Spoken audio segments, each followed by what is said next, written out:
今年元宵拄好拜六，加上前阵仔拢是疫情关系，所以今年一年一度咸水风炮的重要民俗，目前店家向上局申请炮声都有273座，预估到时规模甲旧年比较起来将增加1倍。加上周休假日，嘛将吸引大批人潮。对处市府21号伫武庙开记者会宣传，再次呼吁民众一定要准备好装备，安全第一。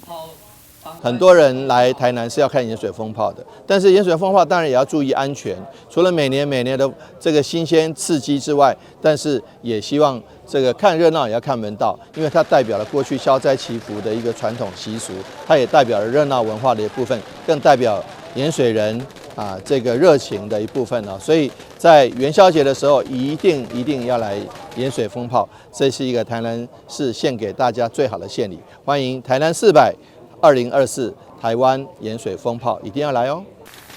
等于每一档来咸水风炮寻求刺客民众，总是传出烧烫伤意外，甚至上加护病房急救的。所以市府强调，炮声一定要申请安检合格，同时现场要有消防灭火器材。如果无通过安检，私底下施放将依法处罚。今日新闻，阮子何超邦采访报道。